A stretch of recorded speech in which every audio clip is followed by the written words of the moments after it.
cancer had taken its toll and that she'd left us, I have to tell you that my first thought was really, really selfish.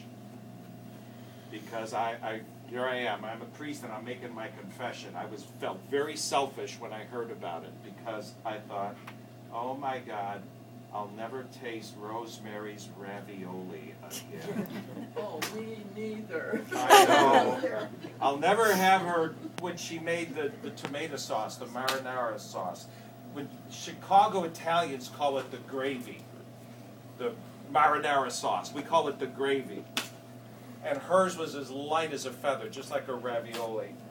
Nobody made it like her. No restaurant, no fancy chef in an expensive restaurant could ever duplicate what Rosemary painstakingly created with this hardware store 50-cent ravioli cutter.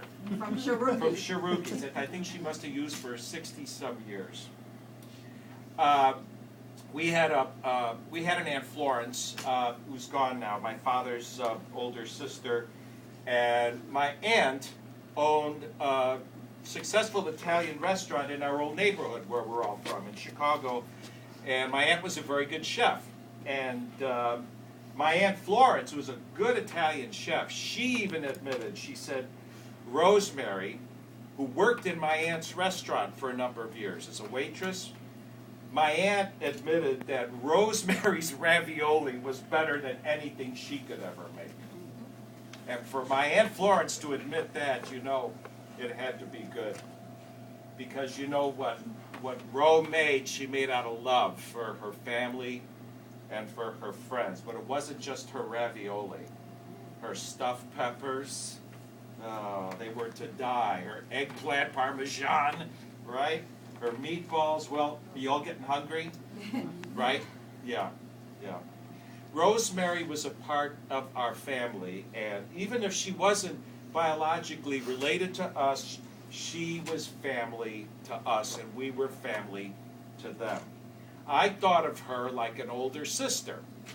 She was so identified with our old Italian community in Chicago, which is about a mile west of downtown Chicago, that for those of us who grew up knowing her, and it was just a few doors west of our apartment building where we grew up, some didn't even know, because she was so identified with the neighborhood, that she was born in Morgantown, West Virginia, on September 13, 1929, 1 month before the great crash, the Depression of October 1929.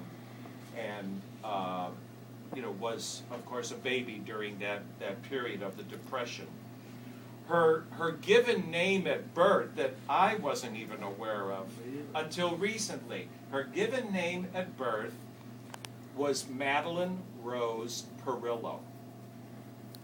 And this kind of came out of the blue. We didn't know it, but then when you guys were going through records and birth certificate and stuff, and her mother died in childbirth, and her father never claimed her and took off. So her grandparents adopted her and called her Rosemary Coulter. Coulter, C-O-U-L-T-E-R. So I knew that, but I didn't know about her name being Madeline Rose Perillo. But Rosemary was always a tomboy as a kid, from what we know. Climbing trees, she used to fight with boys. She always had scraped knees and black eyes, and the teachers used to scold her for talking and goofing around too much in school. And that figures pretty much with the adult Rosemary that we loved, because you've seen on that video what a sense of humor she had, and who could forever get that cackling laugh on her, right? That cackling laugh that we all love to hear. And if you got her going, her eyes would start watering up. She'd be laughing so hard with that cackle. She came to Chicago a few months before I was born, and she came in the spring of 1947. I was born in October 1947, and she came when she was 18 to visit her married sister Barbara, who is married to a man named Jimmy Morello. And Barbara's sister-in-law, Antoinette, was also married to Morello, and Antoinette wanted to introduce Rosemary to her younger brother, Jimmy Romano. So they went on a date, and they got married a year later on New Year's Eve, 1948. And they settled in an apartment on Carpenter Street on Chicago's near West Side, which is what our neighborhood was called, which was mostly Italian as well as Jewish and Greek in adjoining neighborhoods.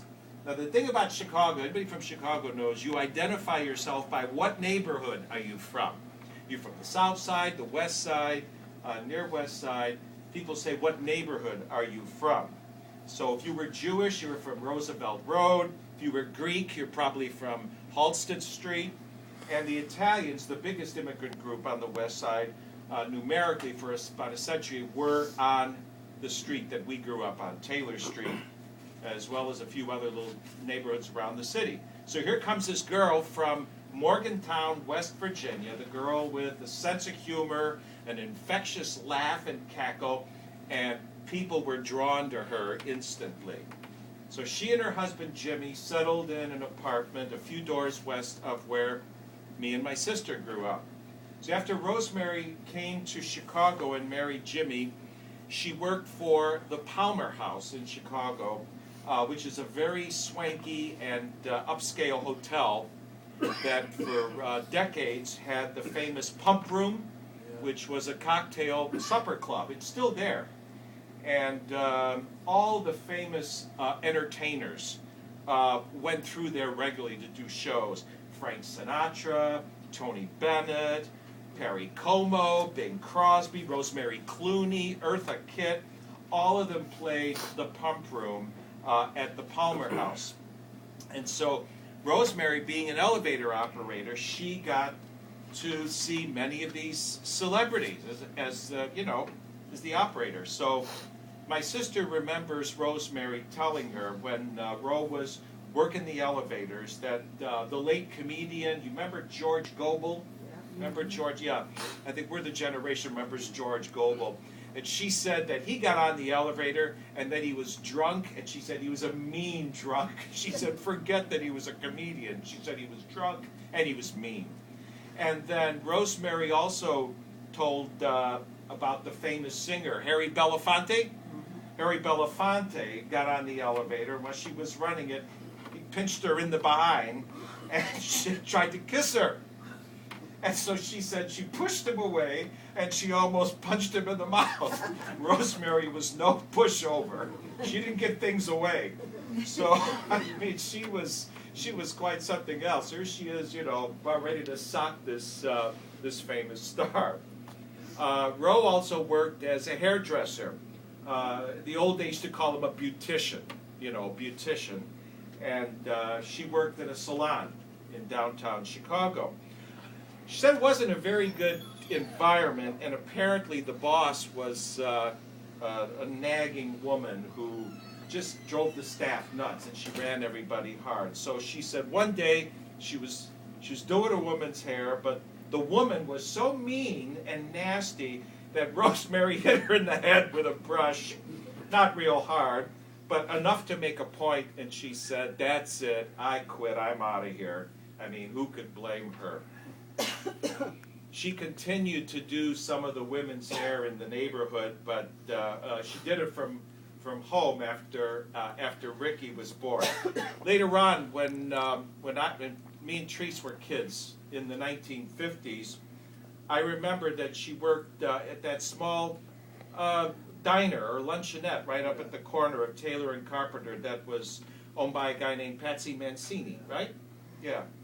And her husband Jimmy worked for over 30 years for the city of Chicago in the gas meter. The water. Water meter. Water meter? Sorry, Oh, my okay. error. I knew it was either the gas meters or the water meter, inspecting and repairing the water meters.